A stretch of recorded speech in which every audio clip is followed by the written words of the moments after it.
Hello, Northeast Lake County. I'm Rob English. I'm the president of the Mount Dora Area Chamber of Commerce, and we're excited to be bringing you another one of our Veterans series. It is very, very close now to November 7th when we're going to have the breakfast where we honor all of the veterans that you've seen on these videos. It's November 7th at Lake Receptions from 7:30 to 9 o'clock. Be on time because there'll be several hundred people there, and you can go online and purchase your ticket if you're not a veteran at mountdora.com. But if you are a veteran, you can go online and get your free ticket along with the guest, print it out, and bring your tickets that morning because we'll have several hundred people there. Today, I'm excited to be here with Hayden Hale. He shared a little bit before we went on camera. It's quite an exciting story, and thank you, Hayden, for being here today. Thank you for your service to America. Remember, you can come see Hayden. He'll be there along with all the other guests that have been with us as veterans. Hayden, you and I share something in common. We were both raised in Florida. So you were telling me where you were raised, so let's start with where you were raised and how you actually went into the service. Okay, I was born in West Palm Beach. Yes, sir. About 2 weeks before the 26th hurricane, so I guess my storch got lost in the air. Anyway, about 10 years later, my dad moved us to Fort Lauderdale. I stayed in Lauderdale, grew up in Fort Lauderdale until 1942. My dad says we've got to go back to Connecticut, make our home up there because there's no business for us. We were in the middle of the war. That's right. All the rations going on, people losing their jobs, things like that. Yeah. That's right. My dad was in the construction business and doing very well, but he couldn't get any jobs because all of the government jobs were given to union outfits, and he didn't want a government job. Right. So we moved to Connecticut in '42. I went to 4 schools that year, 3 in Connecticut, 1 in Lauderdale. Okay. And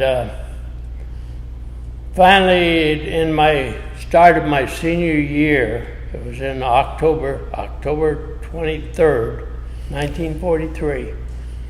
At 17 years and 2 months, a gang of my fellow classmates and I went to Hartford to join the Army Air Corps, the aviation cadet program. So we did that, and 4 out of 5 of us got into the Army Air Corps. We were told to go home, finish high school, and they'd call us when they needed us. So I was called up later in 44, and went to Camp Devens in Massachusetts. Yes, sir. Okay. It was in the winter time, and it was pretty cold. It was cold. Yeah, really. It was cold. It didn't bother me because I was a Florida boy, you know. Yeah.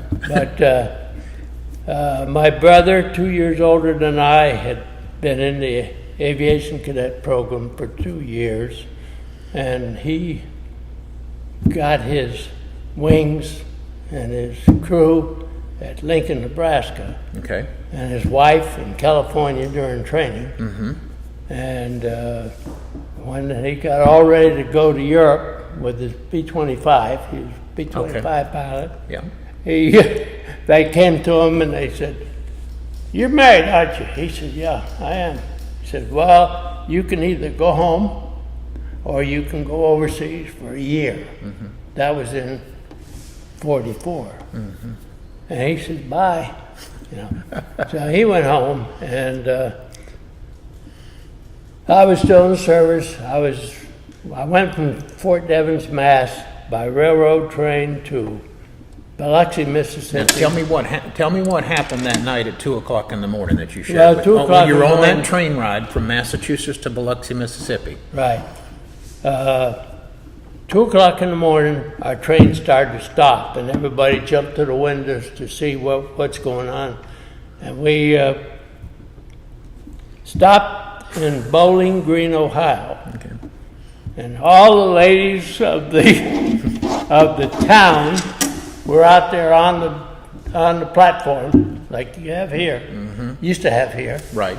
And there was tables set up with tablecloths and silverware and all that kind of stuff.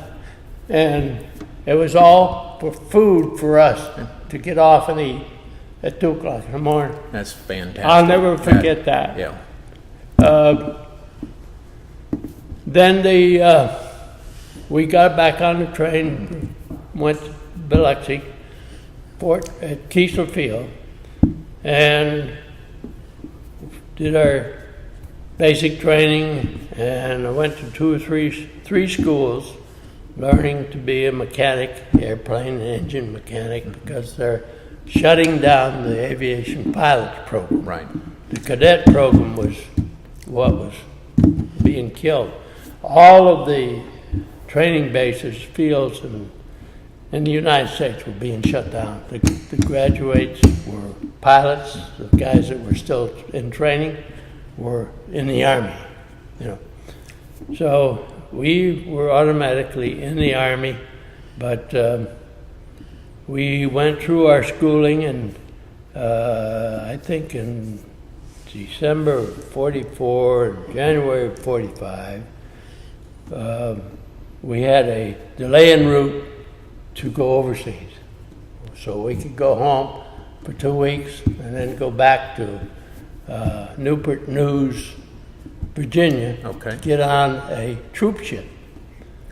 And we did. We got on a troop ship, spent the night there, and at 12 o'clock in the morning or 12 o'clock at night, they blew a whistle and said, all personnel with all your belongings on the dock. So 3,600 guys, GIs, got on the dock. All of us were either privates, PFCs, corporals, or sergeants. And that was it.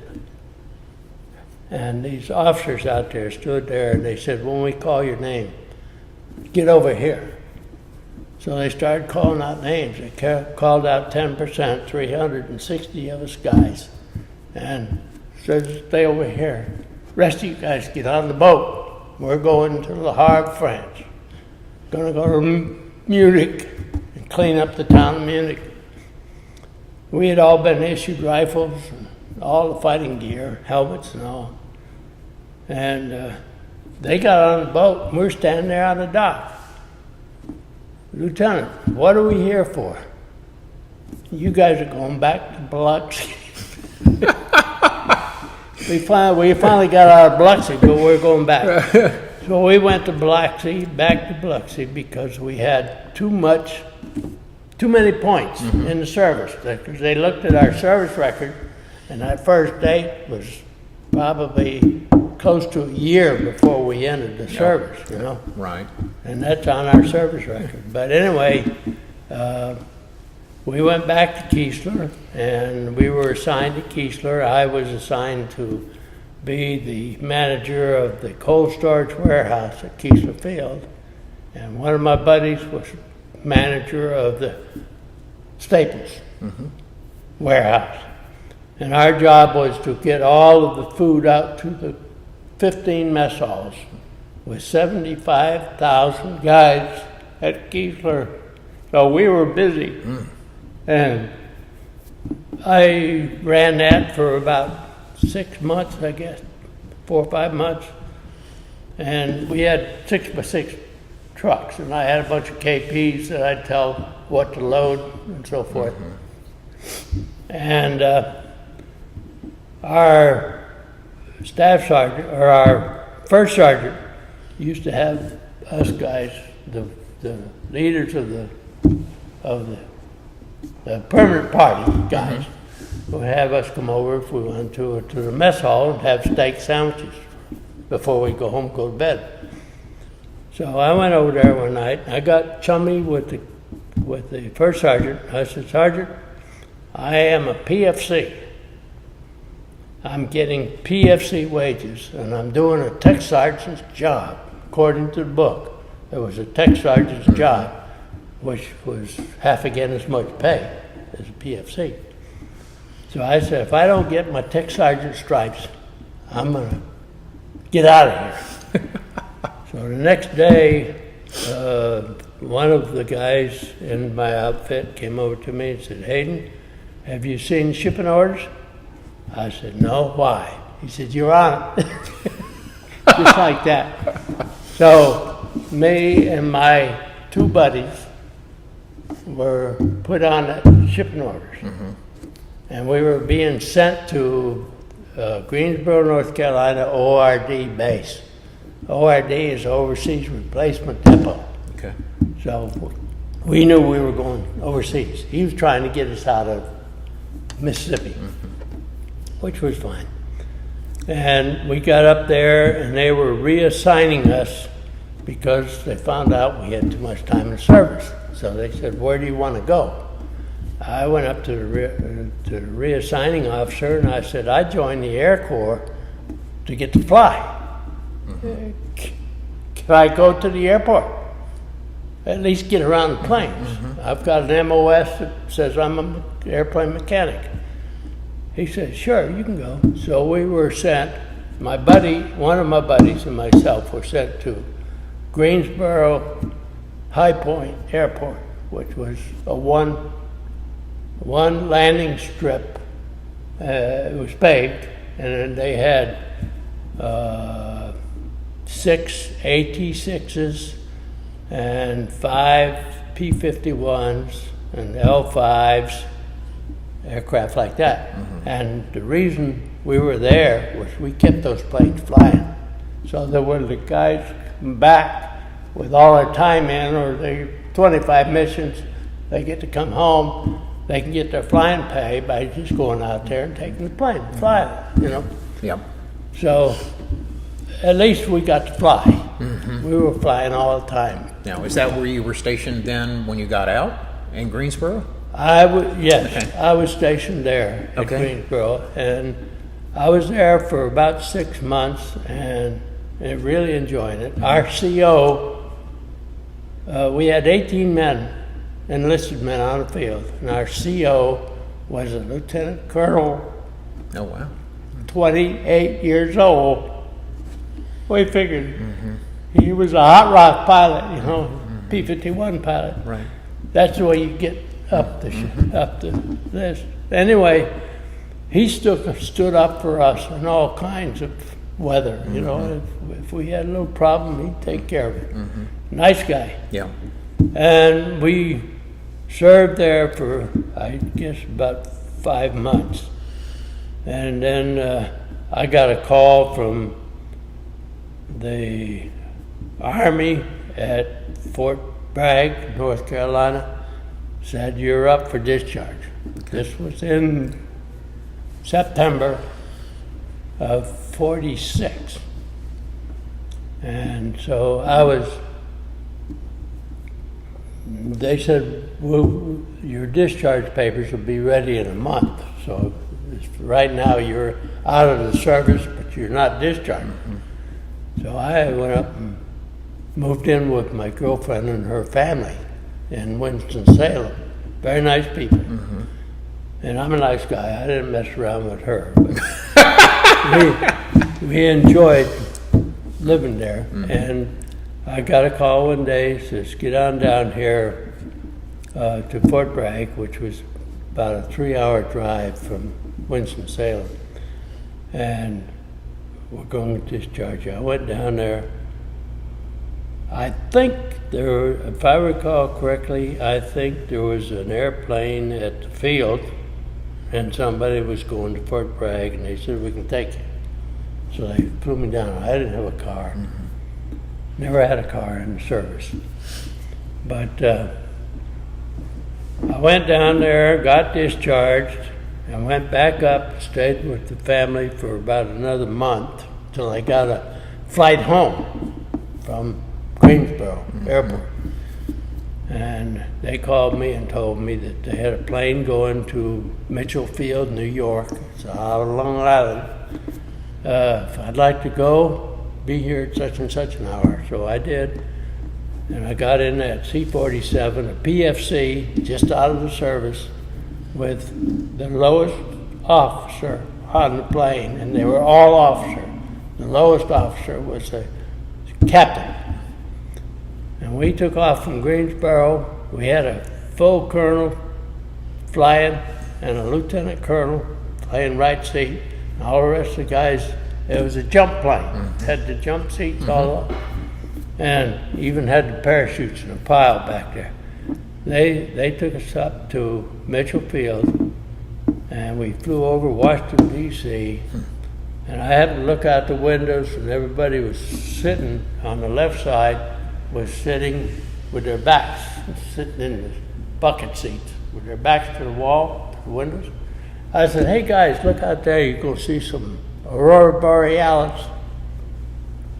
And that sky was just lighting up with northern lights. And we flew over Washington, D.C., and everybody had their head stuck against the window. We landed at Mitchell Field. I caught a subway, Long Island train to New York, to Madison Square, not Madison Square Garden, Grand Central Station. And got myself a ticket to go out the north side of Long Island Sound into Connecticut. And I got on the train and threw my sack up over my head and sat down in a chair, started to go to sleep, and the conductor came along. He says, son, where are you going? I said, I'm going to Saybrook, Connecticut. He says, okay. He says, you go ahead and take a nap and I'll call you. This was at night. And so I went to sleep. Next thing I know, he's waking me up. Hey, soldier, where did you want to get off? I said, Saybrook, Connecticut. He said, well, we just pulled out of New London, which is another 30 miles past Saybrook.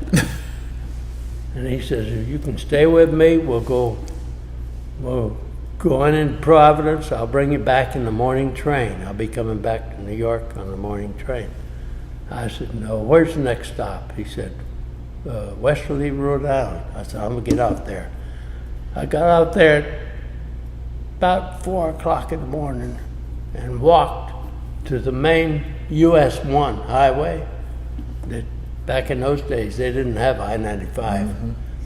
And I walked to the highway, and set my brag down, and started to stick my thumb up.